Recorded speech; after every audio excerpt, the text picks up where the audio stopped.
Hi everyone! Thanks for tuning in to the Universal Design Project. I was fortunate enough to have had the opportunity to connect with Daniel Martin and hear his story.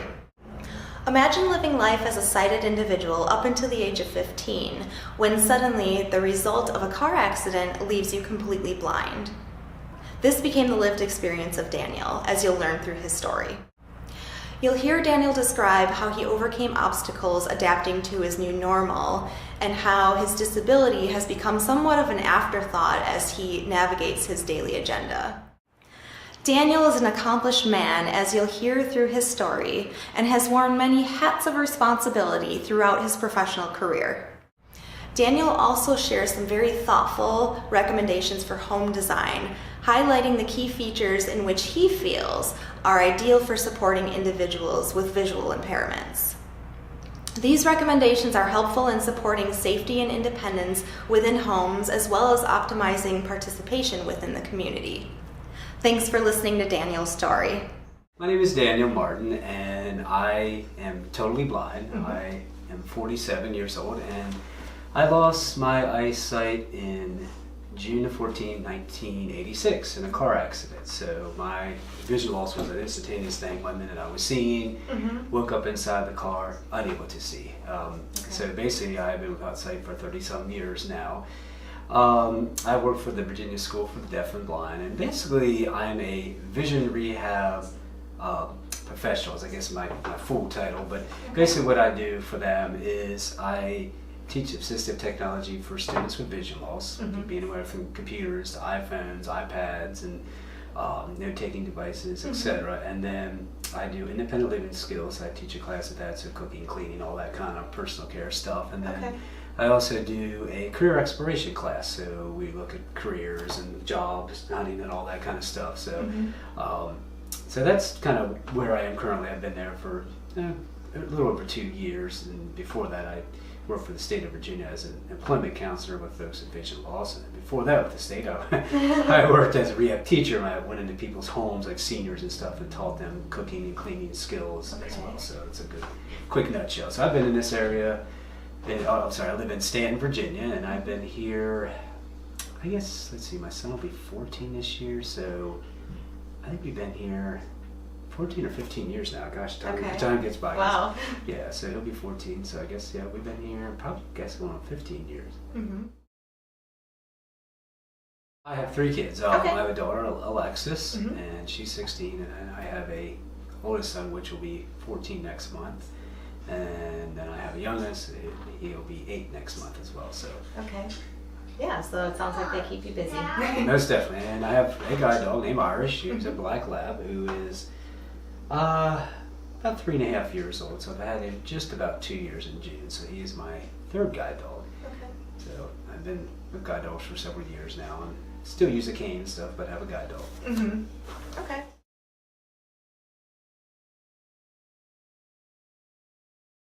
Well, let's see. As I mentioned, being totally blind, the reason why I wear sunglasses is I once had a prosthetic eye in my left eye, so I had so much scar tissue that I no longer can really keep one in, so I just kind of go with the Stevie Wonder sunglasses look.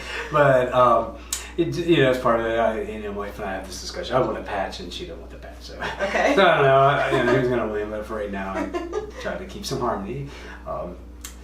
I mean, basically for me, I don't really see anything. What I see is colored dots. So it's almost like looking through a kaleidoscope or a fuzzy TV. So like I have all these colored dots in front of me. And right now I see blue, green, orange, yellow, black, white. And depending upon my mood and the weather, sometimes those colors are lighter, sometimes they're darker. Right now they're kind of dark. They're kind of dark. It's just, it's getting later in the day. Sometimes they change, but I can't see my hand in front of me. I can't tell if light is on. So pretty much I'll be considered, no light perception or totally blind. And again, I have no eye in my left eye. So from the accident, I broke my jaw. Let's see, I had some facial reconstruction. I lost my right optic nerve was detached from swelling from the accident. Both my lungs collapsed. My liver was cut, and I basically, sprained my right ankle and broke my right 5 bone. Wow. So thank God I'm still alive. They had to use the jaws of life to get me out. So, I'm still here 30-some years later. Yeah.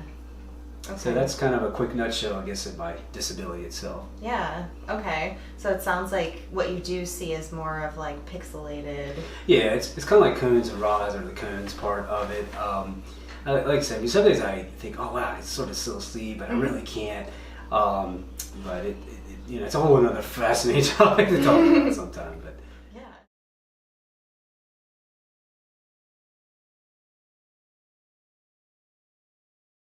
well, when I thought about that, one thing I would say is that, I know it's going to sound weird, but I think it gave me a purpose in life. I know it's going to sound different because a lot of people, oh, well, what do you mean by that?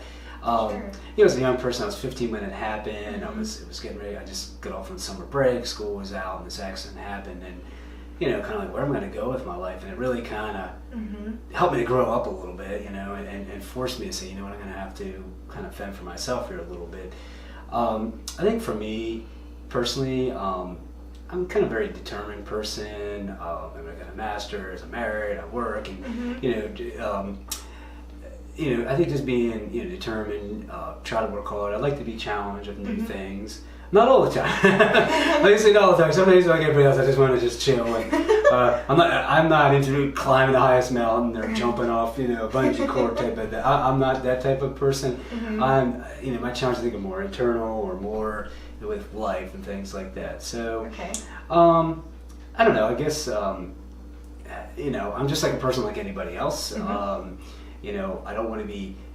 I don't want to be seen as a person with vision loss. It's just an aspect of my life. It's kind of like, in some aspects, it's almost like saying, I know this will sound weird for some people watching this, is that it's almost like having a different hair color. Because I don't go through my day and thinking, oh, I can't see, or I can't do that, I can't do that.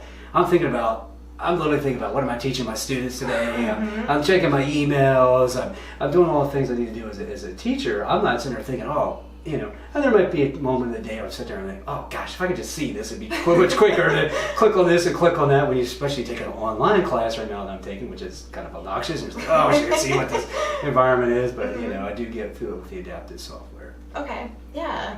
And I think that's interesting that you make that point, because through some of the other interviews that we've done, we've heard other people say, this is just me, this is my normal, and the disability kind of disappears to them because they adapt. People just want to be seen as being normal, and it's just that their disability is really just, it's almost like just, it's a part of them, but it's not all of them. It's it's kind of like if you looked at a person's hair and, oh wow, that's who they are, they're a blondie. Well, no, they're a person that has blonde hair. It's just an aspect of them. Until you get to know them, they may not be quote unquote a blondie. They're going to be, a redhead or whatever.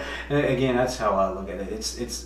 I don't really think about it till there are times, in my marriage and things like, oh, I wish I could go drive to get the groceries, or my wife's like, I wish you could just go get the kids, from school, whatever. Yeah. And that aspect, then it kind of hits me like, oh yeah, I wish I could do that. But general day by day, it's like you get so used to doing stuff and being a certain way that, when other things pop up, then it's like, oh, okay, yeah, I do have a disability. Because sometimes I'll forget sometimes, and like if I don't have the guide dog, sometimes my wife will be like, if I don't have me, like, oh, I forgot that I'm Irish, because she'll come and get me by the car, because I'll kind of stand there waiting for her. And, but so there's a quick example of that.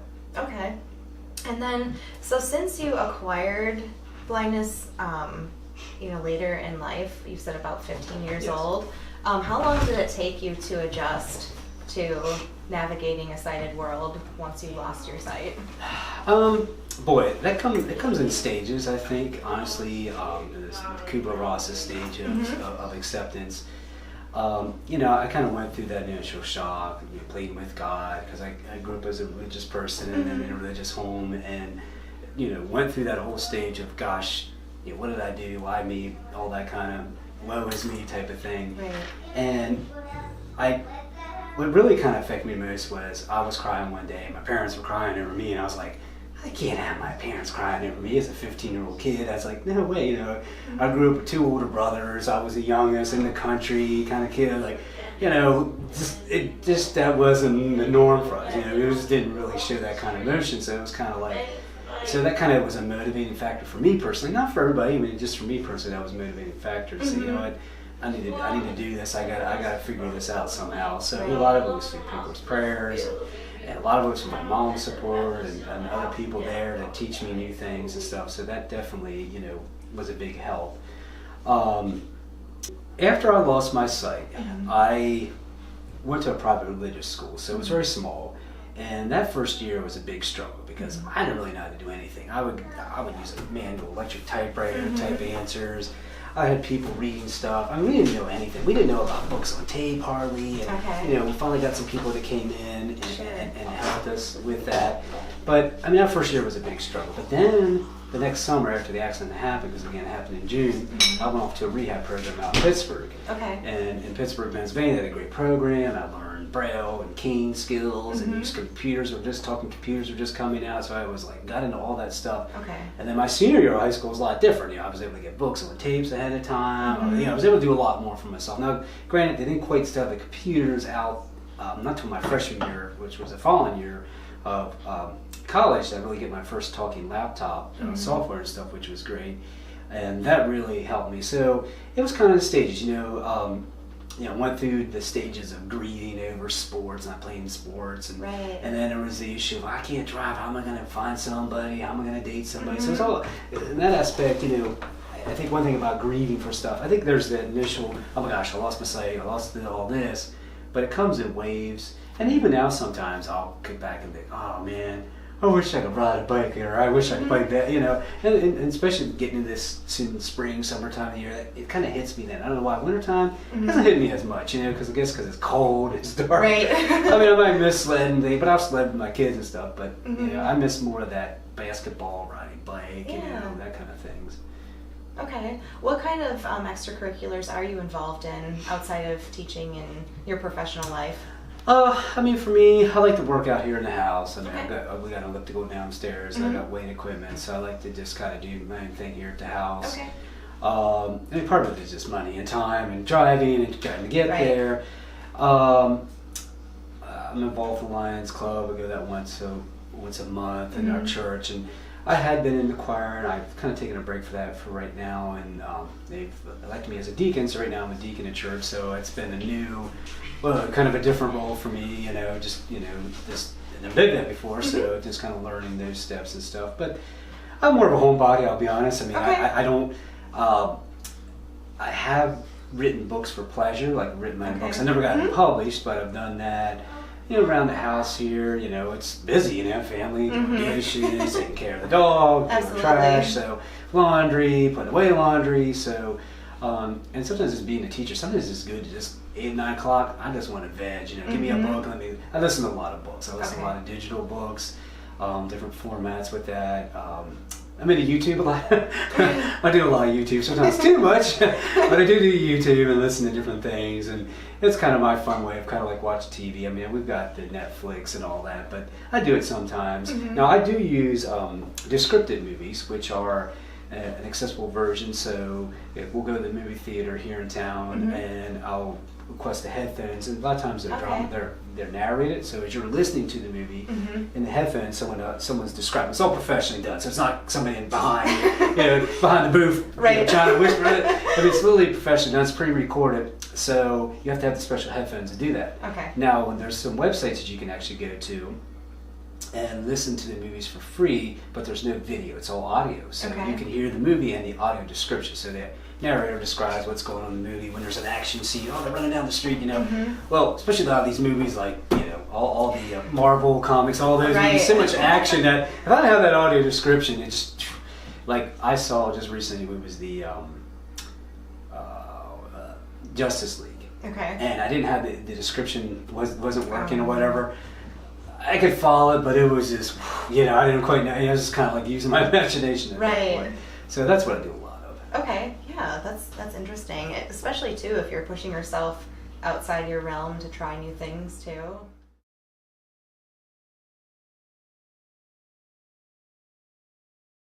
One of the things that we've done, and I know this is going to sound interesting, is walking down the steps. And especially in our house here, it's a little bit higher. Sometimes you get on, like, there's part of the floor kind of, you know, as you're walking, you might have to duck your head. In my parents' house, we had to put some, like, rubber around. There's like a little metal bar there, so I can try to conk my head occasionally. Okay. So that was one, kind of initial thing that we had to do. The other thing was my parents redid their kitchen, and kind of like in our kitchen, where the camera is there, we had cabinets above the counter. So what would happen is you'd be sitting here and you have a cabinet above you. So you have to watch your head. Well, one day my parents redid the cabinets, and I said, why don't we put it over against the other wall, because I get tired of hitting my head. So we did that, and we're all like, wow, it opened up the kitchen even more. Okay. So that was some of the things we did. I've done some things in the garden where I've used stakes with strings, that you can kind of fill a row. I've done mowing. When I lived in a townhome up in DC, I had an electric mower, and I just had such a small area that I would go from sidewalk to sidewalk to sidewalk and just kind of mow the whole area. Okay. And as my wife says, the size of a postage stamp, so it wasn't real hard to kind of mess it up. But, I would say those are probably the biggest thing as far as an actual modification that we did. I've seen, I've helped other people do other modifications like tying a rope, from the deck. I worked for a gentleman years ago. We tied a rope to the outhouse so the person could just trail out. Okay. I never had to do that. Those were the main things. My parents' house is a ranch house with a basement underneath it. Probably the one of the things is I use rugs a lot. Having a rug in front of the doorway, that way you know where there's a doorway, so as you're walking along, you can kind of know where you are. So that's been, I'd say one accommodation. Here in my current house, the countertop over there that we did, I made sure that it was rounded. Okay. Because if it's pointy, gut shot, coming around the corner. So I tried to make sure that was rounded for me. When we did that, we did our kitchen probably about 5 years ago. Okay. And I made sure that part was rounded. Okay. I would say another thing too, just again, your mind starts thinking. On like the microwave and the oven and stuff have marking dots, so I know where like 1 is, 2 is start, clear, bake, 350, up and down arrows on the oven. Same for the wash machine and dryer. I have tactile buttons on that as well. And like on the computer, I have different tactile raised dots as well. So that helps me kind of, hey, where's the F7 key? Because you do that a lot. Let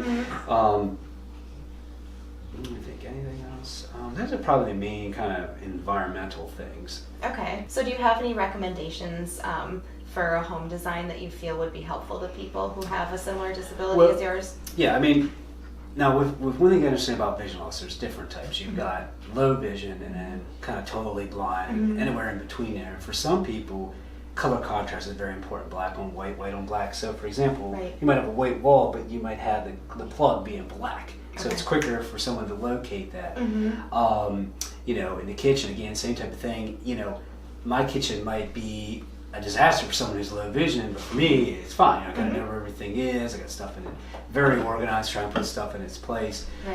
Steps is one thing that, as I get older, I just don't like dealing with them as much. Thankfully, I just got 2 steps in my porch and 1 step in the house. No big deal, but I've been in other townhomes where people got like 10 steps. You got to go up, and then another thing that goes high. I hate it. Not having railings, like sometimes you'll have places that have it on one side, maybe not the other side, and just as I get older, I don't mind going up. It's that going down, especially having a guide dog. Sometimes they're lunging your body forward. So if they don't stop on that first step, you can go down steps. I've gone down steps, a step or 2, not falling all the way down, but I've done it here in the house. Just the other week, I would turn around, I was playing with my son, and I almost went down the steps behind me. I got down and kind of stumbled a little bit and grabbed the wall, and I was like, whoa. Right. And those are some main things. The other things that a lot of people with low vision like is having lights maybe up underneath the cabinet, so that, just in it, the closets, places like that where there's more light, because low vision folks need that extra light to get it focused on what they're doing. So having a task lamp that you can bam in a gooseneck and get that gooseneck lamp, get that light down to the paper and read. Those are things. But I know that there are some. If you look online, and I was trying to find information for you guys. There's a apartment out in Wisconsin or Minnesota. I can't remember now what it was. Where they actually made it for people with vision loss. And one of the things that they did was, there's debate about this. Some people like having the knobs in front of the stove. Some people like having them in the back. And I don't know. I flip-flop back and forth with it. One aspect, it is nice to have the knobs in the front, but the bad thing is if you got kids, that's the part I don't like about it. So, I think a lot of it is just trying to watch out for corners, keeping doors shut. I have not. I would love to have like a talking thermostat. You know, they are available. Right. That's a great option, especially all the stuff with what's going on with the home notifications with Apple. You know, all that kind of stuff is really going to bring a lot of stuff, I think, accessible to people with vision loss and other disabilities. It's going to really just expand things. Right. You know, to tell your oven to turn it on 350 and you know, get preheated so by the time you get home, you know, you can do X, Y, and Z. Again, you know, just as much as possible, you know, having, you know, a trail, you know, like if you're going to go somewhere, you know, having a sidewalk. I've been in people's homes that have vision loss, and you go from the driveway to the house and there's no sidewalk, and I'm kind of like, well, that's pretty awful for you. You're walking through this wet grass, you could slip and fall, or people have paving stones that they walk on and they're not really cemented, so they pop up on them, and I'm like, well, you're going to break it in, you know, with that. So, I mean, for me, I think it's just knowing the environment. You know, I mean, you can do a lot of things. They're not necessarily home modification. They're more what I would call vision loss modifications, where you label things in Braille in the kitchen. There's other modifications like that you can do. But I think the home-wise is, you know, using rugs, making sure doors are shut. You know, not having corners that you're going to bump into, rounded, you know, corners that, you know, my table's got rounded, you know. I still come flying in here, bump. Now, I will tell you over here, like over here in my wall here, one recommendation I have is edges like this. Oh my gosh, you know, I'll call you know, I would say sometimes I like to see homes have a little bit more rounded edges, you know, just to buffer that, you know, keep yourself from hitting it, because I mean, I've done a few head knockers on, you know, that, or doors being partially open, you know, type of thing. So.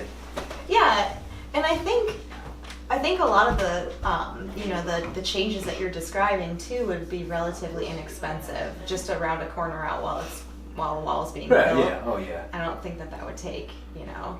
Even if it's not smoothly round, if it's just kind of, you know, angled, you know, it makes it a little bit nicer. Right. Yeah. I mean, I'm sure there's probably some other things off the top of my head I can't think of. Now, some people don't like the what do you call it, like a glass up above in the kitchen, like a skylight. A skylight. Some people don't like that, again, because it causes glare, you know, and again, I don't have that issue, so for me, I don't, you know, some people, a lot of seniors I used to work with macular degeneration, they like having all the windows, getting all that light coming in, they could see. To me, I didn't like it sometimes because I would get a little bit of glare, even though I can't see, I could get the glare, so it hurt my eyes a little bit. Okay. You know? Yeah. So you can still get that glare and be like, oh, this hurts. Yeah. Absolutely. So what is one thing that you want to change in your home to make it easier for you to do things? I mean, that's a hard one for me to answer because, you know, as we talked before about, you know, just living my normal life, and kind of living my normal life, it is what it is. I would say stovetops, you know, my wife likes the glass stovetops, but the problem with it is you can't feel the burners, the center of pan. That's true. So you have to either turn the pan on and kind of get your hand over top of it and then push your pan down. Now, what some people do is I try to get people to center it first, then turn it on. You can sometimes use the silicone cutouts and kind of like make a cutout and kind of place that pan there and then move the cutout out of the way. Okay. And some modifications. That would be one. I think just appliances and being able to talk more, you know, would be a possibility, because now there are.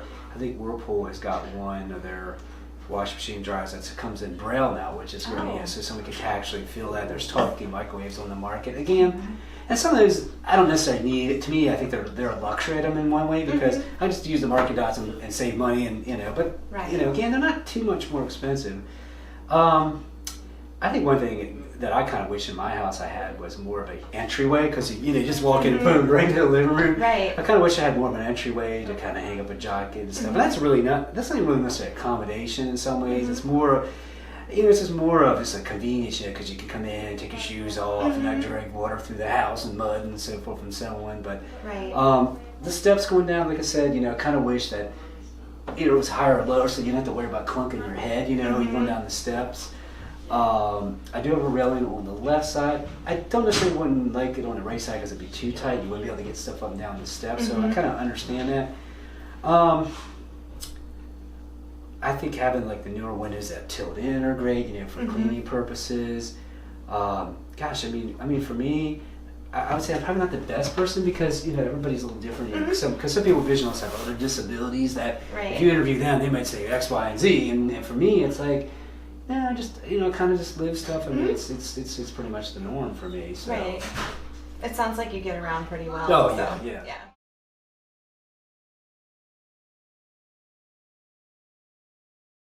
Well, I'm a strong believer in the Google self-driving car, and Virginia Tech has a self-driving car. Someday that's going to get proven. I'm going to drive. We folks at Vision Loss have been wanting that for years, but realistically, there definitely is a possibility. But for me, having different jobs with the state, I've had jobs where I've had people come by with the state vehicle, pick me up, on the way to work. Currently, I take the bus system here in town, the BRITE system. Okay. So it's a paratransit, but it's also kind of a bus system where I take that back and forth to work. So that's worked out for me. Some days I'll actually have the driver drop me off downtown so I can walk the streets and give the guide dogs more practice crossing streets and things like that, which I always say I haven't done in a little while because it's been cold and the weather and just, and I'll have to admit, don't get, there's rainy days, I'll get lazy, I'll just take the bus. But I have used taxi cabs. I haven't really used Uber yet. I've not tried that as an option. I know some folks at Vision Loss have do that and do that a lot. I lived in Northern Virginia. I used to take the metro system, commuter buses, I mean, the whole 9 yards. So I've done that whole big spiel.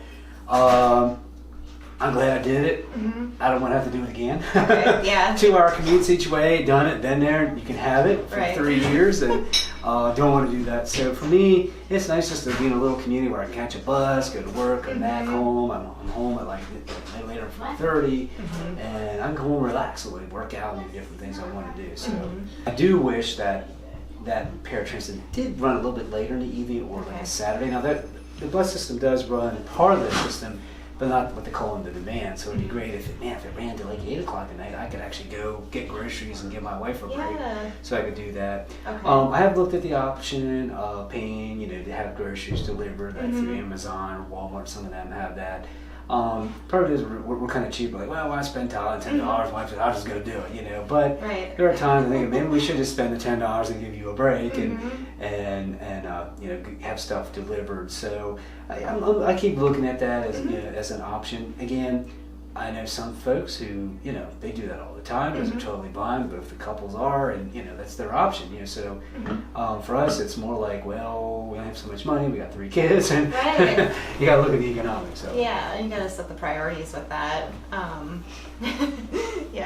lot of people do that, but they definitely hike up the price for the delivery. If you were to want to go out into the community to do something, just like an extracurricular or something like that, are there opportunities for you to do the same activities as your friends and family, all at the same time? Oh, it depends. And that's kind of a loaded question because one aspect I was going, when you first talked, I was like, well, I'll think about me independently going downtown, do a little shopping. I could do that. I'll be honest, I really haven't done that too much by myself. It's just, I don't know why. It's just something I don't think about because, I really don't get home till 3 o'clock on Friday, so it's almost like I just want to chill, because I have kids all day, and but I have done some of it where I've been with my son and just him and I have done it that way. I could do it. I know my way around downtown for the most part. I can go to, say, if I want to go to Puffer Belly's, get a toy, or go to, they just got a new coffee shop now, but they changed the one. So, but I knew I used to walk. What I used to do from school, I used to work at another job at the school, and I'd walk downhill from VSDB with the dog and with the king, and I would go downtown, get a cup of coffee during my lunch or break, and come back up. So that aspect I could do. When it comes to other things, boy, it varies with that. Because we might go to Botanical Gardens in Richmond, for example. Well, I'm going with my wife. Now, could I do that with public transportation? To a degree. I might have to take the bus or the train to get to Richmond, and then from Richmond take a cab over. I could do that. And probably wouldn't necessarily do that just because of the cost, and we're going together as a family. Once I'm there, a lot of times I'm walking with family with the guide dog, so if I was there by myself, it'd be different. I mean, I might ask for some assistance. I may ask for a description. But with family, I don't. So it sounds like, you can basically do anything as long as there's a description or, any. Yeah, I mean, like for example, there are, and I keep, like in Richmond has a lot of like audio described, like museum exhibits coming in, stuff like that. I mean, I've done some of them up in DC and audio described movies here, so that is available. I mean, again, part of the problem is, I'm here, I'm living, Stanton, Virginia, so we have some with the audio described movies and some of the movie theaters. I went at Christmas time and saw the Christmas Carol with my youngest son, and I was able to kind of follow along pretty well. Sometimes I ask him, what's going on? Sam, and there's a body, there's a guy laying there dead, and he's not moving. He's got a blanket over him. So he was giving me a little play-by-play, as a 7-year-old. So that was kind of fun. That was interesting going by myself. It was just him and I. That's the first time we had done that. So what was little Harry was getting up the steps, and we were up on the balcony trying to squeeze through the people, and I kept fearing that I was going to fall off the balcony as he's pushing me along, and I'm trying to hold on to him, and he's like going like 20 miles an hour. Like, slow down, slow down. Right. At the time, because I didn't take the dog just because I knew it was to be tight, it'd be a hard place to get around. But one aspect, I kind of wish I did, because it might have been a little bit easier. But yeah, so that's, I mean, we do a lot of things. I mean, we get out, my wife, we do a lot of things in the botanical garden. We do the, what's the garden, the lavender farm, we do that. Okay. We just do a lot of different things. A lot of times, sometimes we try to get out and do a lot of stuff. So. Yeah, that's good. I even picked strawberries, which is fun. Not being able to see. I've picked raspberries, not being able to see. So I've done that. So it's fun. Yeah, that's a neat experience. I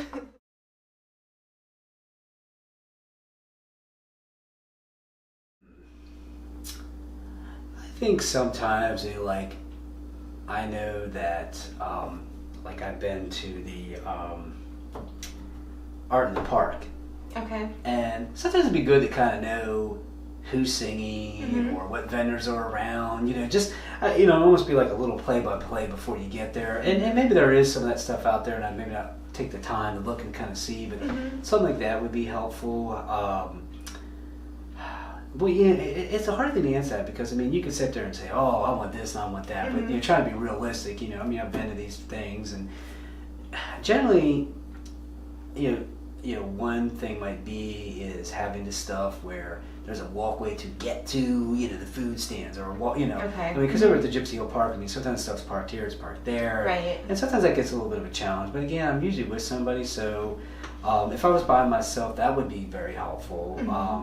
Even having one of the things that they're doing in the field right now is they're getting these sensors where they use them for indoor navigation, and a lot like Australia and other countries are doing them in different places, where it gives you kind of an idea where you are. It's almost like an indoor GPS. Okay. So that talks.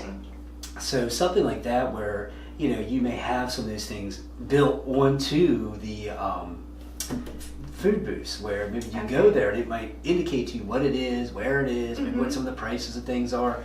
That would be helpful because there are different accessible GPS things out there for us with vision loss, and I don't really use too much of them, so it's just been the call. Some of it is, I just live in such a small community, whereas I can see it being very beneficial. What's Near Me, I think, is one app. What's Nearby Me, I think is it What's Nearby Me, something like that. And it's supposed to be pretty good. I mean, it talks, describes what's around you. Now, you can use the Google Maps for walking. I haven't done that too much, but the way things are with the phones and the iPhone stuff, I mean, you can just kind of ask that stuff now and get that information. So it's getting to be more and more built into just the iPhones, and the accessibility of iPhones is so great for someone with vision loss. I mean, it's with VoiceOver and Siri. Right. I think Siri's not always the best compared to Google sometimes when you're asking questions, because as we say, Siri's out drinking. What's up, Siri? I don't know, man. Siri, where's the closest McDonald's? You want to go to Lincoln, Nebraska? No. Hello. Why? I want to know where the closest McDonald's is. So yeah, there's times Siri goes back to Google, and you're just like, really? So things like that could possibly be. This is one of those little pipe dreams. Again, what I envision for myself one day is being able to have a self-driving car that you could get in your car, tell it where you want to go. Hey, I want to go to Walmart or whatever. I don't necessarily say Walmart. I want to go to Target. And the car gets you there safely, and it drops you off in front of Target. Right. It goes and parks itself. And you go into Target and you can ask for assistance, or there's so many things out there now. There's things called Be My Eyes, which is an app where you just call a volunteer, they look through your camera, and you literally can walk around the store and have them look at stuff and tell you what things are. I mean, I've used it here in the house one weekend when my wife wasn't here, and I was going to make some eggs, and I was like, man, these eggs are still good. I was talking to a guy in Ireland and had him looking at the side of the box, and he's kind of looking at it, telling me I had to turn the light on and get the camera closer, but we did it, That's neat. So, I mean, I've had students at school I teach, they were looking at the apartment, looking at things that are wrong. I had a lady one time use it to go to a rest stop, and where's the toilet at? Is the toilet seat clean? I mean, just little things like that. I mean, there's people using that app for all kinds of things. There are glasses now that actually you pay as a service, and you put the glasses on, and then the person is on a phone with a computer, and they're looking through your glasses and describing what's going on to you, so they can read stuff to you. That's amazing. So, I mean, there's so much available now that really a person living by themselves, it's got a decent paying job, they can afford some of these gadgets and gizmos and money, could really live. I mean, I've got an app called CNAI made by Microsoft. It's free.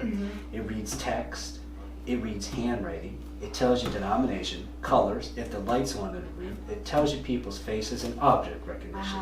So all that is so much is available that it's just like, 20 even 30 years ago, never even thought about it. And I said probably, about 5 or 6 years ago, I kept saying to people, if they ever get a device that they can put this or that and this, and when I first saw an iPhone 4 and saw somebody talking their text in, I was like, I want that. Yeah. Because now, literally, all this stuff is built into, it's so easy in an iPhone. It's just like, man, there's so many things you do. Like at school, I'm trying to get the students to use their iPads and trying to incorporate some of these apps, and it's just amazing because you literally can get to the point where, honestly, you can take pictures of your bills. You could download books to read, cookbooks. I mean, you could have somebody help you with the stove, and some of it, I don't necessarily want to bother somebody because I can do it. If I mark the appliance, I know where 350 is. I don't need that help. But some people do, and I'm not necessarily going to down them for it, but it's amazing what's out there now that people could just really, really live so much more independently and feel comfortable and safe that they can live independently. Right. To me, honestly, I see one of the last big hurdles for us is really truly being the transportation factor. And going what I would call off country somewhere, going back through a trail, in the woods. But again, they're training the guide dogs now to do that kind of stuff where they're working on special harnesses where you can run with your guide dog. Okay, cool. Like actually take your dog and run with them. Right. Which, it's a whole different concept because you're kind of loose leaf on the harness, whereas here you want it more tight because you're walking slow.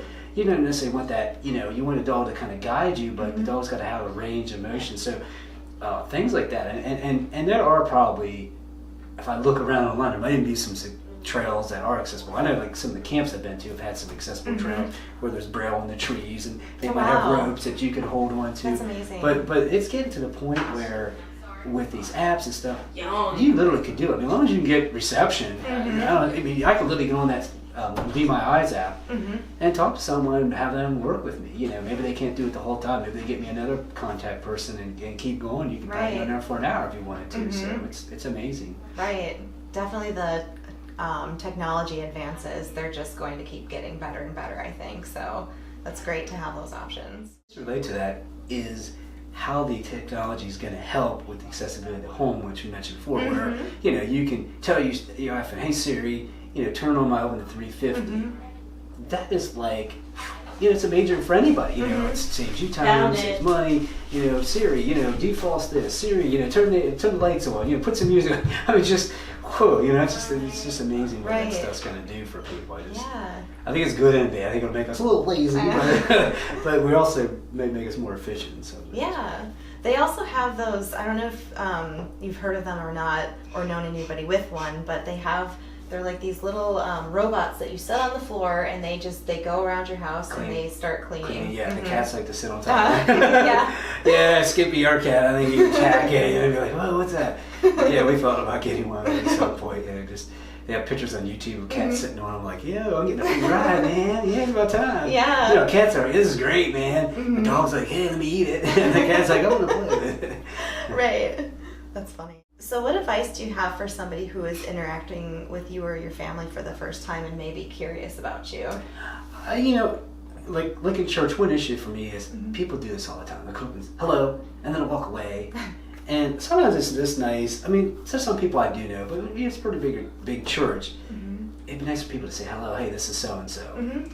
And when somebody walks away, just to say, hey, I gotta go, or I'll see you later, I've gotta go, that's so courteous, because I'll be standing there talking to somebody, right? And I'll pause for a second, like, oh, are you still there? Right. No, they're not. I'll have people that do this thing, I don't know, to be good fresh, they'll come up and yes, and put their hand on the back of the shirt. I'm like, really?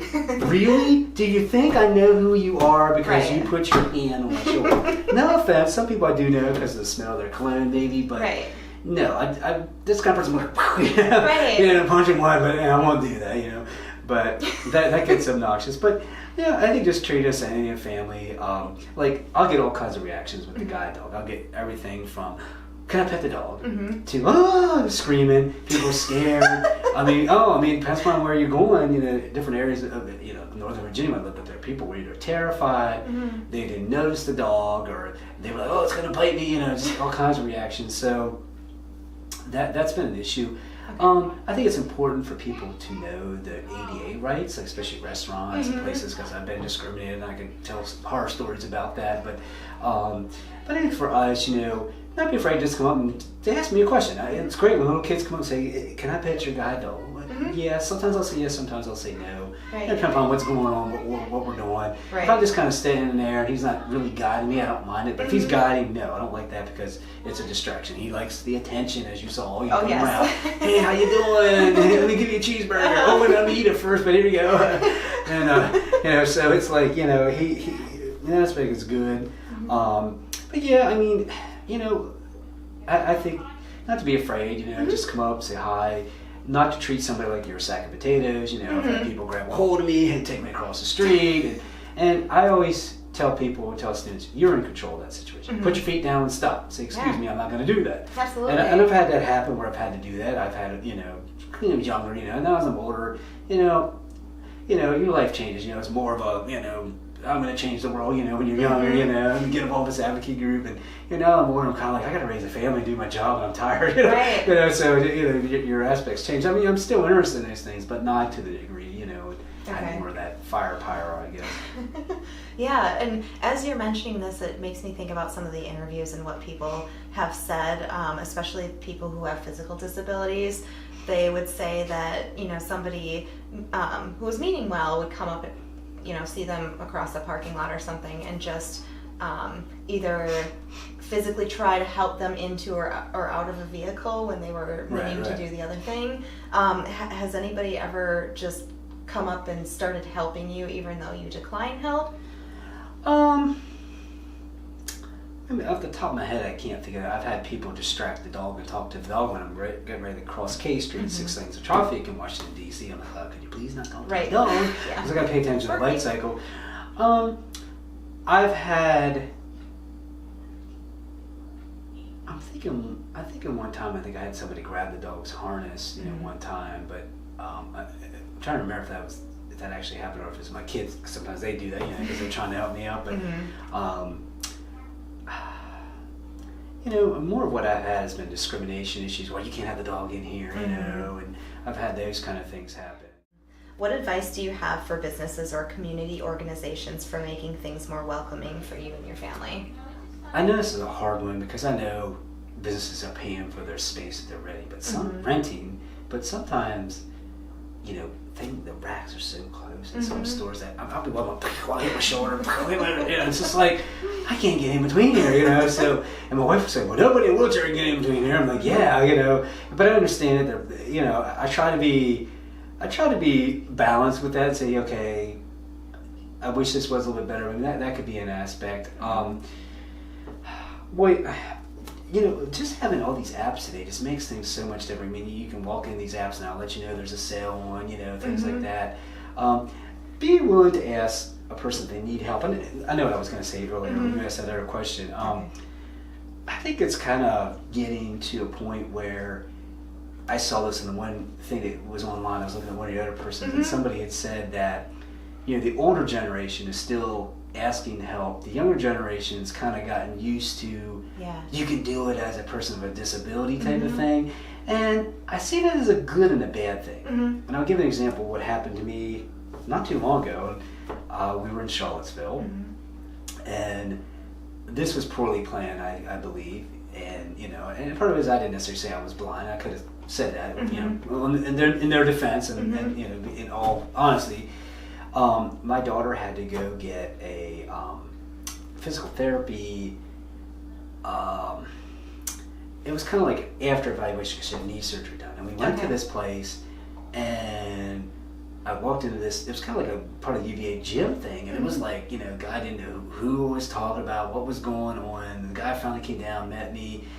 I couldn't find my way out of the place. And it was just like, the guy at the desk either had disappeared, there was people in another room doing yoga class, and I was kind of like, y'all see me kind of coming back here and coming back here. Isn't anybody going to come and ask me for help? So that was where, that one aspect, it's a double-edged sword in the sense that you don't necessarily always want it all the time, but there are some times that you do need that help. And again, I know I talked about before about being independent, and at that point, I'm still old school that I don't think I should pull out my phone, call up that CNI app and get somebody to help me. Right. My brain is old school. This stuff's new, to get your brain retrained. Now these younger people, they're going to be like, don't flee in a dog's back, man, I'm going to do that. And I think that's a good and a bad thing. I think you do need to work on trying to do it yourself as much as you can. But I was getting to the point because what made it most stressful for me was the parking was bad. And if my wife didn't move, she could have got a ticket. So that was horrible too. So it was kind of like all these things added to the stress. And she couldn't come in with me. So I was like, okay. And I think initially I was right, but I was kind of like, I'm not sure. There's nobody. I was like, hello, anybody around here? I'm saying something, and nobody. It was like before when I came in, it was like 100 people, and then when I was sitting there and was ready to leave, everybody going, I'm like, hello. Twilight Zone, do. Where is everybody? Hello, are you there? Right. So it's a dual-edged sword. I think, that one aspect it's good, and another aspect it can be a little trying for some people. And I think for people that are young too, that never lived on their own, you need a little bit more, I don't want to say hand-holding, but you need that little reassurance. I can think of when I did, live by myself and stuff. And Mom might come in once a week, help me go get groceries, that type of thing. But now that I'm older, I don't need that. People at church will hear that. My wife went out of town. Oh, we got to send him meals. They got some meals on. And finally, I got to the point like, oh, well, he's pretty selfish. He doesn't need us to do that. So I'm pretty self-sufficient. So my wife's telling me, and I'm like, don't tell him. I want free food. Have you found that people seem kind of resistive to ask you if you want help? Yes, I think one of the things that happens, which is a different variable, and I'll throw this in here, is that people get distracted by the dog. Okay. And they're focused on wanting to pet the dog. And then what's the problem for me is I don't know if the dog is misbehaving or is he being distracted. Because somebody can come over and pet the dog, or is he misbehaving because he wants petted. So it puts me in an awkward situation with the dog because I don't want to necessarily, want to correct him if he's doing something wrong, but in the same breath, I call them a drive-by licker, who walk by and lick somebody, because they got the hand out or they smell like a dog, no offense, because they have dogs, Yeah. But, he picks that up right away. He's right on that, if he smells that. So, I can walk around in church, and generally speaking, nobody really asks me for help because they know I can kind of do it. They see me do that. At school, generally, I probably won't see too many doing it. Occasionally, I think the other day I was doing something at school, and I can't remember if I was a little lost or I was doing something. Somebody said, "You need any help?" And I was like, "No, whatever I was doing, I was okay." But at that moment, I might have looked a little perplexed because I don't remember what I was doing exactly. But I've had it where I've been downtown Stanton in the morning, and it's like hardly nobody around walking around. There's people in cars, but it comes in waves, and it's like. I've had it one time where I was heading for about a month, and we were at a plus intersection, so I was here, going to cross here. I ended up going this way. Oh, okay. and was totally going that way, didn't know where I was, you know. And again, looking at it now I would take a step back, listen, you know, even then I try to listen to the traffic. What's hard is, you know, one-way traffic, and it's hardly no traffic. It's like, it's hard to get your bearings. So in that aspect of, well, nobody around, you know, and so it's kind of like, in one aspect, people have gotten used to people with disabilities in one way. And again, it's kind of like, well, you get what you ask for. You know, as we as people win our independence, we're asking for that.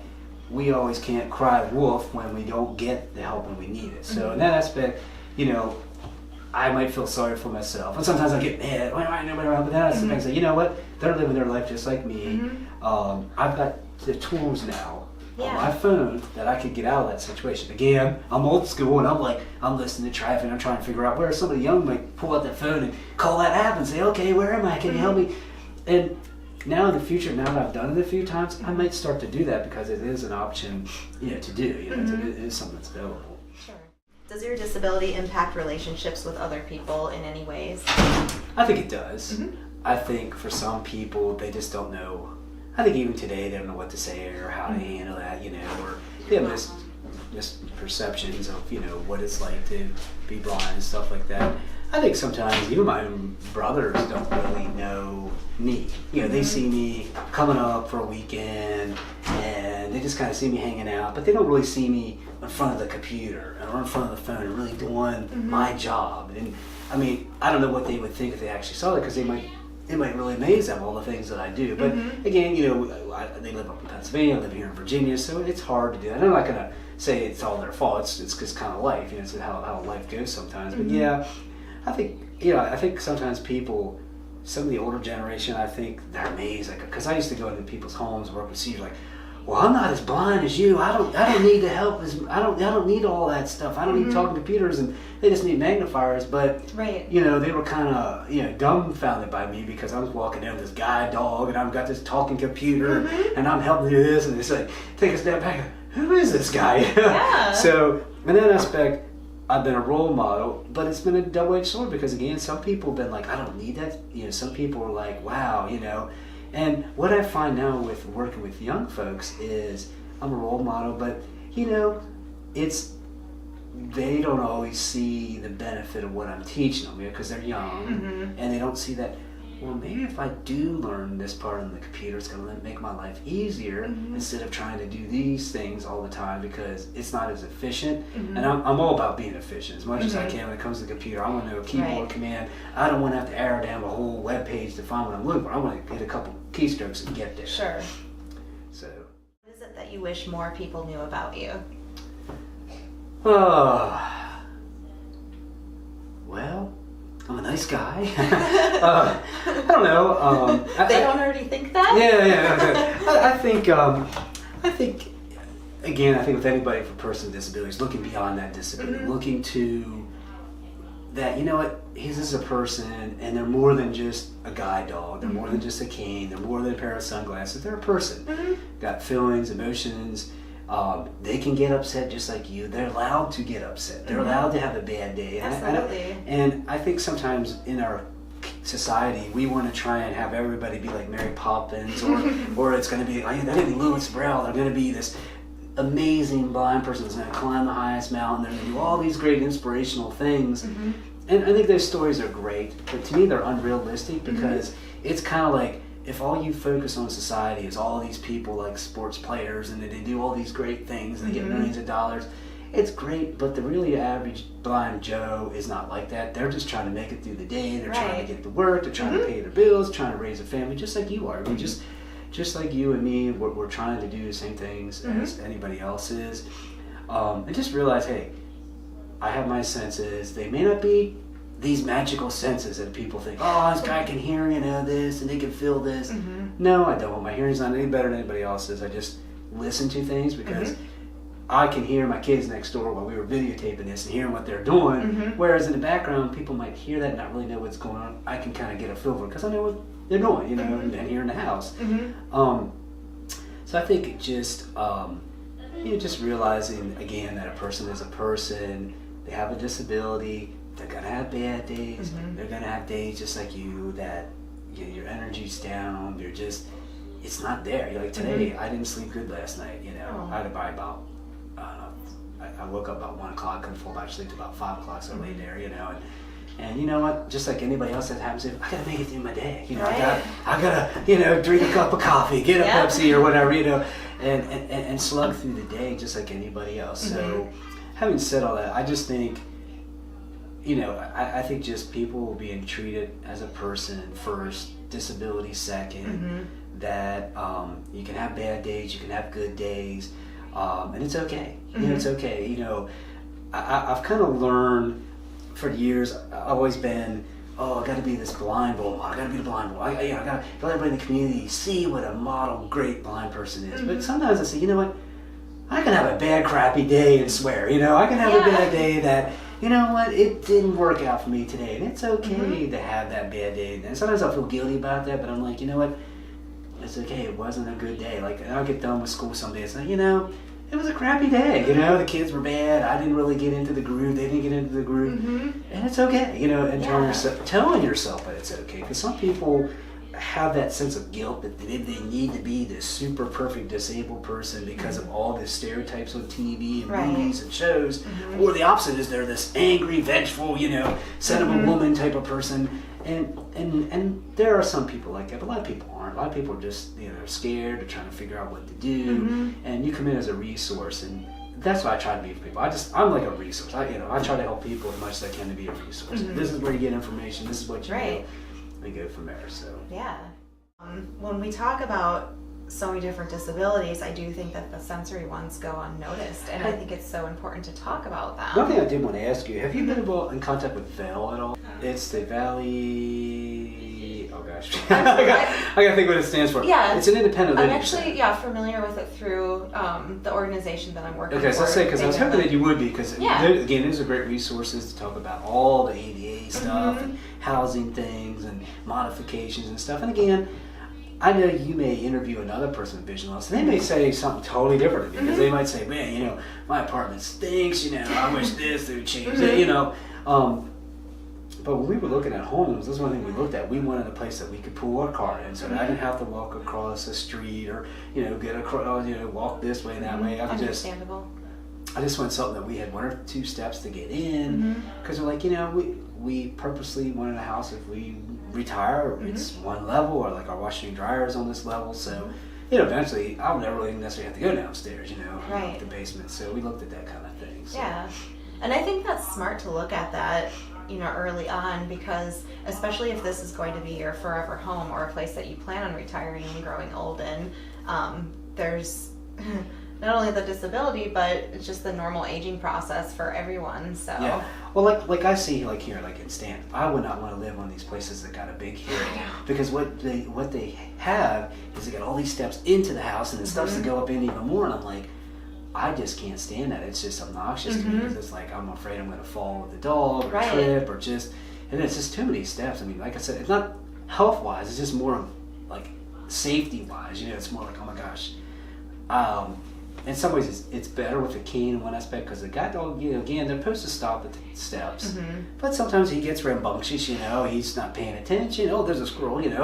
Oh, what? Oh, yeah. Right. You know, or somebody wants to pet him, so, you know, again, now if I know the environment, I know it's coming, you know, like at school, I know there's these flight of steps that go up to take him to relieve himself. I know they're there, but I tell you what, even knowing that sometimes, I mean, it was like about a couple weeks ago, I got distracted, you know, and I was like, I was listening to people down below, you know, kind of talking, and when it was my fault, and he went down the next flight of steps, and I just was thinking I was at the bottom, just totally my mind was, and you know, again, I got good balance, I played basketball when I was younger, so thankfully I didn't fall, but I was just like, wow, Daniel, where were you? You know, it wasn't his fault, that wasn't me, you know, sometimes my mind gets distracted.